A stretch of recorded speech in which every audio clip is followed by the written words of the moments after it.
Now, the next thing I really love about this game is the depth of information we have been given about Robin Hood and everything about Robin's journey, and the fact that they've went deep into the Robin Hood lore and legend to give us a game that feels very much like Robin Hood. We're not Robin Hood at the beginning of his journey. We're Robin Hood when he's well established. He's already got the base built. He's already had encounters with all the nefarious characters we have come to know and love and fear and hate from the Robin Hood tale. So the Sheriff of Nottingham is definitely on his, a bad guy. But we've got things here where we go in and look at all our completed quests, and everything here is very relevant to Robin Hood. And that's something where if you know the Robin Hood myth and lore and legend, you're going to feel very familiar with this game. So for someone like me who grew up on Robin Hood, this is one of the first books I read years ago. And when I was first getting going as a writer, I actually got a project. It was really cool. I worked on it for about 6 months where I took all the different legends of Robin Hood and we built like a Robin Hood Wikipedia back in the early, it was like 2008, 2009.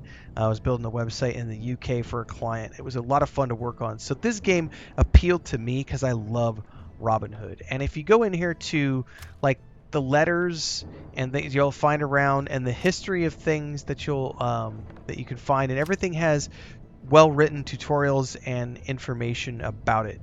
And you'll run around and you'll find bulletin boards and things like this where we can take notes. And the interesting thing is that originally this was all, as I understand it, written in Polish and then transcribed into English for the English audience. So there's a ton of information that they took and did it in their native language for the developers and then translated it into English for the English audience.